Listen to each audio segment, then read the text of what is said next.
Hey, my name is Rowan Smith and I want to welcome you to the Training for Trekking podcast. Now, this is the world's very first podcast which is entirely dedicated to helping you train, prepare and conquer your upcoming hike, trek or mountain adventure. So once a week, I'm going to be giving you quality and practical information on the subjects of physical preparation for trekking, dealing with altitude and nutrition on the trail, so you can know everything you need to be doing to have the best chance of a safe, enjoyable and successful adventure. So now you know what you're in for, let's get into today's episode. So welcome to episode number 1 of the Training for Trekking podcast. Now today we're going to be talking about something which I see over and over and over again in the trekking world. And in fact it's something that's so common, I've coined it the trekker's great mistake, which is the number 1 most common issue I see which gets more than a few trekkers into trouble. So I'm going to be explaining today exactly what this mistake is and exactly what you need to be doing to avoid it. So let's jump into it. Now to start with, I'm going to tell you a little bit of story about an old client of mine, Molly. Now a few years ago, Molly booked herself on to do the Kokoda track, which if you're not familiar with, is a very famous 10-day track over in Papua New Guinea.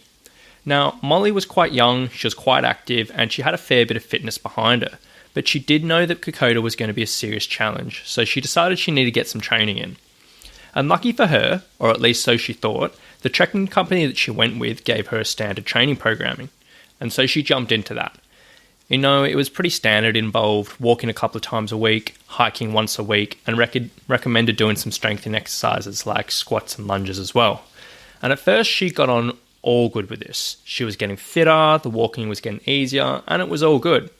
But then after about 4 or 5 weeks, she started to get some small aches and pains in her knees while she was walking downhill, and also in her feet. And these didn't stop her exercising, so she just sort of pushed through it. And then around about week 8, the program took a big jump up. And all of a sudden she was walking for more than 2 hours twice a week, and then a big 4-hour or more walk on the weekend. And things just started to go a bit downhill for her. So her feet were constantly in pain, and her knees were getting even worse. And she knew that she needed to let them recover, but she was only 6 weeks out from the trip, and she was incredibly worried that if she didn't do the training program, she really wouldn't be ready for her upcoming adventure. So she just kept on with it. And so the day finally came around, she got on the plane, flew off to Papua New Guinea, and she hit the track and got stuck in. And at first she went all good, but as the days went past, the hills started getting really tough to climb. Her feet constantly hurt, and that mild pain in her knees turned into sort of absolute agony while she was walking downhill. But she managed to pull herself through and got to the end. But for about 2 months after, her knees were still absolutely killing her. Now, this story is something that I hear all the time from trekkers, and I quite often repeat this to my clients when I see them. Because 9 times out of 10, people get their training advice from the trekking companies that they book with. And 9 times out of 10, these programs really do fall short. Because for the simple fact that these programs are written with one purpose in mind, and that's to get hours under your feet walking.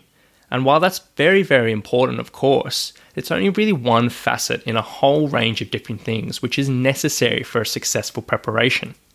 For example, unless you're lucky enough to have some real mountains in your backyard, simply walking or hiking is not really going to prepare you to tackle any type of serious elevation which you quite often get on these treks. And this is so obvious when you hear people say all the time things like, I'm fine on the flat, but as soon as I hit the hill, I always get puffed out. Or if you have any type of injury history or a risk of injury, then simply walking or hiking is not going to be doing anything to protect your body from this.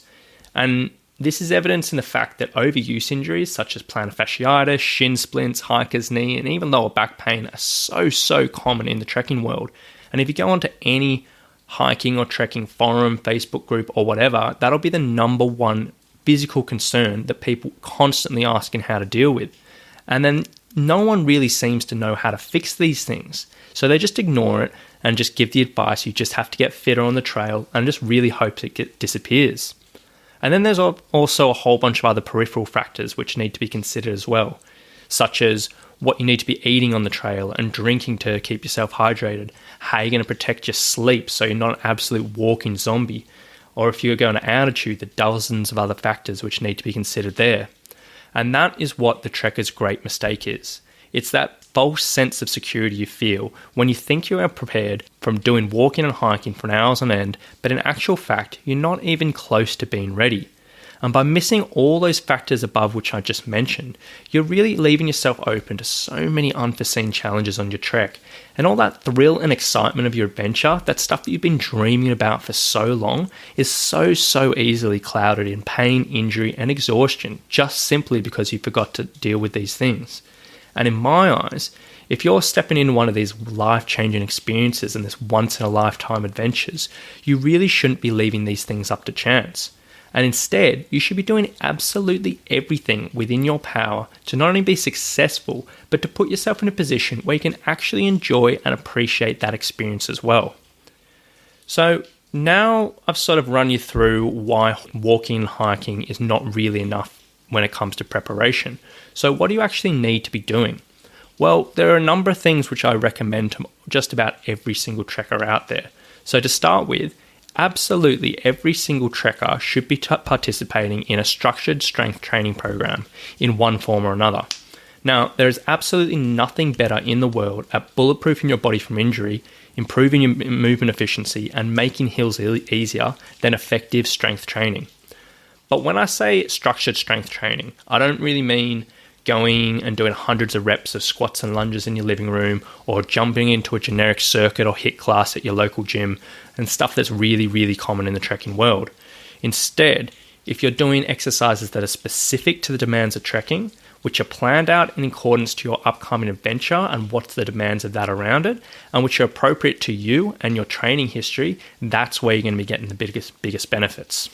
So number 2 after that is 90% of people in the world need to be actively working on their mobility. So unless you have a history of hypermobility, and you probably do know if you do or not, most people tend to have reduced mobility in their joints, or basically their muscles just tighten up. Now this is mainly from the demands of modern lifestyle. So sitting all day is terrible for the hips, wearing flip-flops and thongs are really bad for the ankles, running, dancing, wearing high heels, all of these things add up. And the issue here is that if some particular joints are too tight, it's going to impact both your gait, reduce your movement efficiency, and put a whole bunch of extra stress on some very particular joints. And that's obviously not a good thing and something we really want to be avoiding. So next after that is trekkers need intelligent core training. Now, everyone's heard of core training before, but not many people really have a deeper understanding of it. And most people's history of it would be endless sit-ups and crunches and maybe a few planks here and there. But this stuff is really old school, and it's sort of a little bit outdated. Now, the reason why we need a strong core is, number 1, it's really important for power transfer in the body. So when you're putting forces into the ground as you're walking and going upstairs and everything, ideally that wants to transfer through the body, up through the body, and then back out. And that's how you're going to get a lot of power generated from the movement. But if your core is weak, a lot of that power just gets lost as you go through. And then number 2, it's really important at protecting your back. So not only if you're wearing a heavy pack, but also if you have a slip, a stumble, or a fall or something like that, if your core is not ready to support your spine and protect you, you're going to get yourself into a bit of trouble. So back onto the thing of sit-ups and crunches, everyone's done them. You can feel a burn in your abs, but they're not really doing anything. And unfortunately, so many trek training programs around just seem to have all these sit-ups and crunches in it, even though they went out of date about 20 years ago. So if you are doing a program, or you do see a program with these things in it, you can more or less know straight away that the author doesn't really know what they're talking about, and they probably don't really have a very good understanding of modern exercise science. Instead, you want to be working on something that's called anti-movement exercises, which basically helps stabilize the body in multiple planes of motion. Now, what I mean by this is, for example, there's a series of movements that's called anti-extension movements, and they basically teach the body to resist hyperextension in the lower back, which is a really common cause of lower back pain. So exercises like dead bugs, planks, rollouts, things like that are really effective at this, and they're trying to teach the body to resist this movement as opposed to create it, in which you might be doing with your sit-ups and your crunches. There's a few other situations where this goes in. So there's something called anti-lateral flexion, which stops you tipping over to the side, and something's called anti-rotation, which basically stops you rotating. And those three things are really, really important to be working on in a training program to protect your back and allow that power transfer.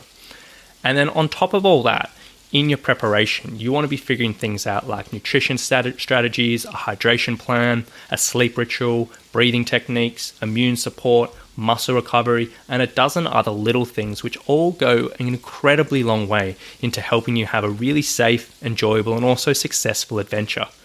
Now, obviously, I've just thrown a whole bunch of information at you today, and I've not really dove into any of the specifics of how to put each of those into action.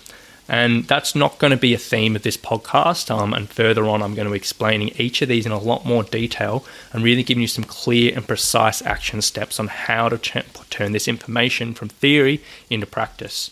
But for now, hopefully you understand that there's just a lot more that goes into a successful preparation program than just walking and hiking.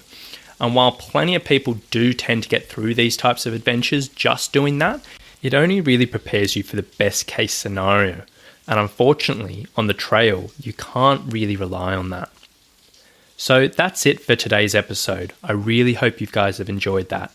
So next week, we're going to be talking about one of the single most common complaints I hear from trekkers on the trail, and that is the dreaded hiker's knee.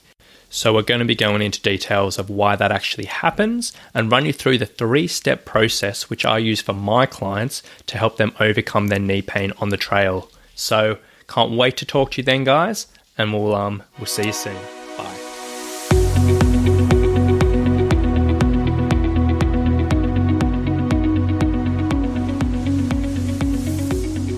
You've been listening to the Training for Trekking podcast.